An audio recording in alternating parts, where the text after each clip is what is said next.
All right, let's dive in. Today, we're going to decode what is essentially the language of life itself. We're talking about proteins, these incredible microscopic machines that are doing pretty much all the work inside our cells. But how do you build something so incredibly complex? Well, like any language, you have to start with the alphabet. So this brings us to the big question, right? How does biology create this unbelievable range of machines, from the enzymes that digest your lunch to the antibodies that fight off a cold, using just 20 simple little building blocks? It really is like a language. With just 26 letters in English, you can write a grocery list, or you could write a masterpiece. Life does the exact same thing. And I mean, the diversity is just staggering. Think about it. You've got a protein like luciferase, which literally creates light in a firefly. Then you have hemoglobin, the workhorse that carries oxygen through your blood. You've got keratin, which gives your hair and nails their structure. And then something like insulin, which acts as a tiny messenger, telling your cells what to do with sugar. They're all proteins, but their jobs are worlds apart. So how are they all built from the same stuff? Well, the answer starts right here with the alphabet. In the language of biology, there are just 20 letters. We call them amino acids. And every single protein in every living thing on this planet is a story written using this exact same 20-letter alphabet. Now, the genius of this system is that nearly all 20 of these letters share the exact same backbone. At the heart of each one is a central carbon atom, the alpha carbon. And attached to it, you've got two really important chemical groups, an amino group on one side and a carboxyl group on the other. This consistent structure is the key to how they all link together so perfectly. So here's the kicker. If the backbone is always the same, what makes each of the 20 amino acids different from each other? It all comes down to this one variable part, this one little attachment called the R group, or the side chain. This is where all the variety, all the chemical personality of each amino acid comes from. And that's it, seriously. Just 20 common variations of that R group are all that life needs to build its entire magnificent protein collection. From the simplest little bacterium to the most complex human being, it all boils down to these 20 fundamental letters. And just look at how different these R groups can make the letters. On one hand, you've got alanine. It's small, it's nonpolar, which basically means it hates water. So when a protein is folding up, alanine usually gets buried deep inside, away from the watery environment of the cell. But then you have lysine. It's got a long side chain with a positive charge, so it loves water. You'll almost always find it on the outside surface of a protein, happily interacting with water.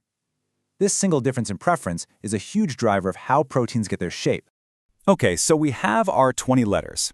The next logical step is to start forming words. To do that, biology has to link these amino acids together, and it uses a special, incredibly strong connection called a peptide bond. It's a beautifully simple and elegant chemical reaction. The carboxyl end of one amino acid lines up perfectly with the amino end of another. Then, a molecule of water is removed. It just pops out, and boom! A super strong peptide bond is formed, snapping them together just like Lego bricks. And as you keep snapping more and more of these amino acid letters together, the chain gets longer and longer. If you have just two, it's a dipeptide. A few is an oligopeptide, but when you get a really long chain, hundreds or thousands of them, that's what we call a polypeptide. And a functional protein is basically one or more of these massive polypeptide chains all folded up. Now, this is absolutely crucial. Just like a sentence is always read from left to right, a polypeptide chain has a specific direction.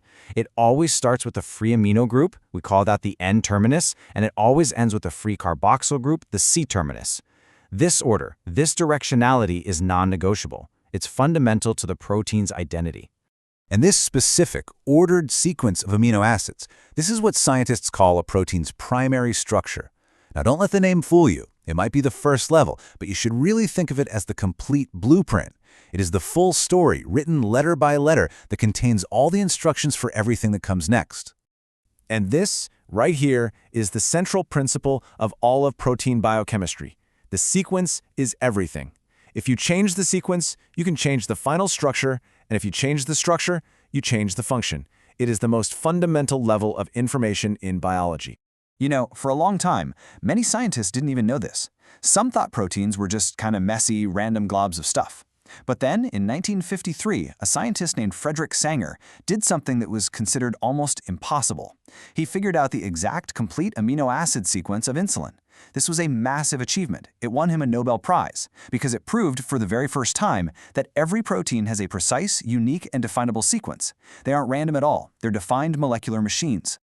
So now we can finally connect all the dots. We have this one-dimensional blueprint, right? This long, linear string of letters we call the primary sequence. So how in the world does that string transform itself into the complex, functional, three-dimensional machine that actually does all the work in the cell? The answer is an amazing process called protein folding. That simple 1D string of letters spontaneously collapses and folds into a complex, very specific 3D shape. And it's the R groups that drive this whole process. Remember how some hate water and some love it? Well, the water-hating ones all try to bury themselves on the inside, while the charged ones attract and repel each other, pulling the chain into all these specific twists and turns. It's like molecular origami, and all the instructions for this incredible act of self-assembly are encoded right there in the primary sequence. And that is why knowing the sequence of a protein is so incredibly powerful. From that simple string of letters, scientists can start to predict its final 3D structure, figure out its specific job in the cell, guess where it's supposed to be located, and even trace its evolutionary history by comparing its sequence to other proteins in other species. It's all there in the code. So in the end, it all comes back to this simple, powerful idea. 20 simple letters are used to write a story that folds itself into a machine. We know for a fact how high the stakes are. A single typo in that story, just one wrong amino acid out of hundreds in hemoglobin, is what causes a devastating disease like sickle cell anemia. It just proves how critical every single letter is. And it really makes you wonder, doesn't it? What other secrets, what other incredible stories are still written in our protein language, just waiting for us to finally learn how to read them?